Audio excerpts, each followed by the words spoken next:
I swallowed hard and clicked open the email from Elite Academy. Mom was sitting right beside me, just as nervous. Mom, I got...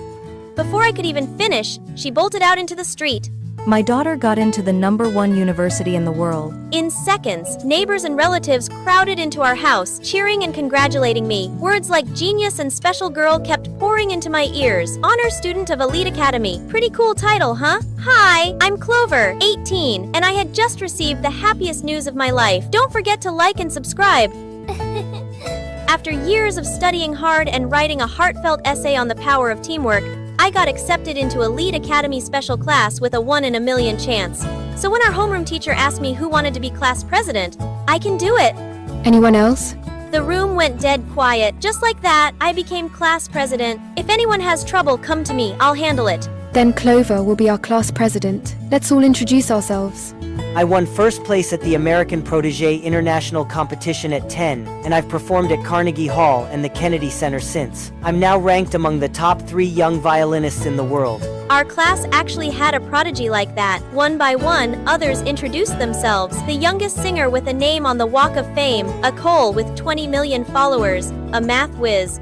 I realized every single student here was a genius, or at least outstanding in some field. Clover, would you like to introduce yourself? Sorry, teacher. I'm late. I got lost, and... This nerdy-looking boy stumbled in, cutting right into my turn. I slipped back into my seat because, honestly, I had nothing special to brag about. Son of a biscuit, did they put me in the wrong class? Hey, I'm Clover. Everyone here is kinda super special. What about you? Alex, I'm not good at talking to people. I sighed in relief. Turns out I wasn't the only normal one here. Maybe he was even worse than me, which made me feel closer to him right away. But since I was class president, people started coming to me for help. I joined a world-class symphony, but they're all old people and I can't... That Balenciaga brand keeps forcing me to work with their team. I only know how to work alone. Geez Louise, these were problems only geniuses had. An ordinary girl like me would never know what it felt like to work with a famous orchestra or a luxury fashion brand. But to protect my image as class president, I forced myself to give advice, try to compromise, smile, and stay classy. Listen to others, and think carefully before you answer. By the end of the day, the violin prodigy came to me too. At my last concert, I almost ran off stage in front of tens of thousands of people. I couldn't even play properly. He went on and on, from being discovered as a child to being praised as a prodigy to non-stop schedules. Year after year, he'd been playing like a machine without any space to breathe or heal. I've got an idea. I pulled Alex along, planning a surprise. Where are we going? Just trust me, okay? Open your eyes. He stared at the warm, quiet scene before him. Alex handed him his violin. No audience, no pressure, no expectations, just play whatever you want. This is your world. Then I dragged Alex away and we hid in a corner. Soon the sweetest violin music floated through the woods. Alex and I spent the whole afternoon listening to it echo in the air. Helping my classmates with their small struggles slowly earned me their trust, even though I wasn't talented at all. And by my side was Alex, another ordinary student, kind and shy. Because of him, I didn't feel like the only loser in class. One day, Elias came to me. He was the most passionate student in advanced math. My team and I are stuck on a really tough problem for the science exam. Everyone says you can solve problems easily. A math problem? What the fudge? How was I supposed to handle that? I've got a few methods that might help. So I pulled from everything I knew, suggesting teamwork strategies didn't work, then ditched the books and relaxed for a day. This is such a waste of time. I'd rather keep researching. Wait, I've got another idea. But it felt like no one wanted to hear me anymore. I've been looking for you. What are you doing here? Oh, Elias had a tough math problem. He wanted me to help.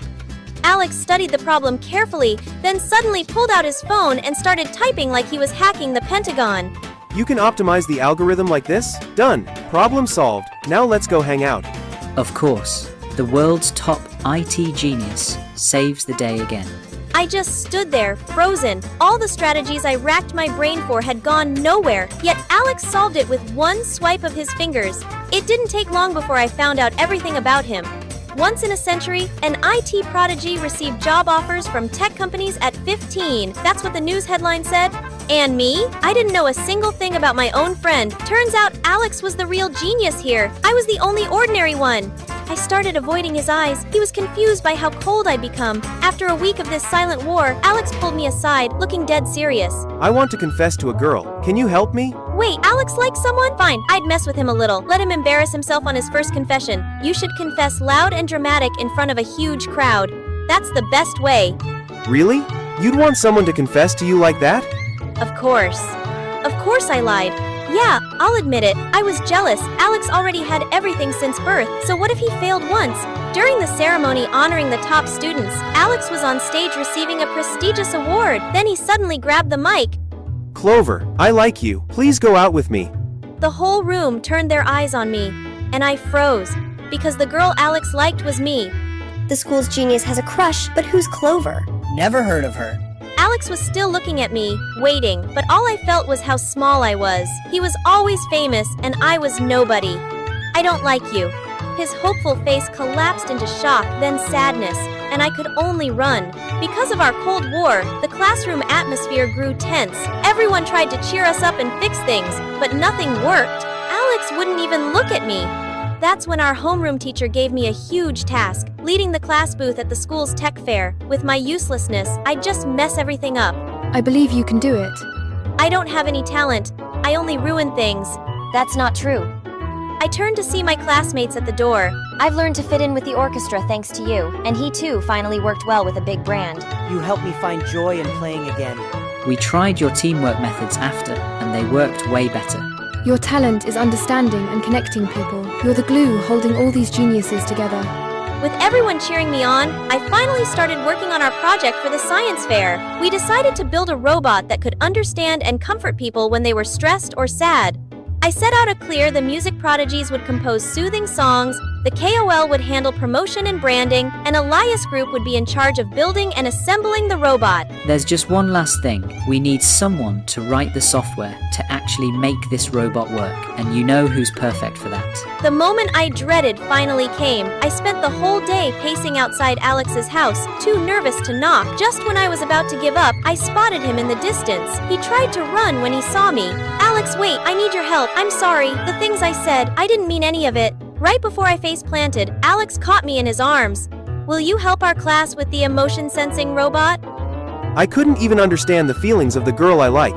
How could I do this right? That's not true. You've always been kind and gentle. I was just jealous of your talent. That's why I said those awful things. Please forgive me. You don't need to be jealous. You're the most amazing girl I've ever met. With Alex on board, everything started moving fast. The project went smoother than I could have imagined, and finally, our robot was complete and perfect in every way, thanks to everyone's effort. No matter how strong or talented you are, there'll be times when you're tired, stuffed, and need someone to lean on. This robot was created to bring comfort, connection, and remind everyone to value themselves. The whole room erupted into applause. For the first time in so long, I felt my old confidence return. After weeks of tension, then pouring all our energy into the project, Alex and I finally had a quiet moment together. About my confession before, what do you think? I can't say yet. Yes, just yet. His face fell with disappointment. Because next time, I want to be the one who confesses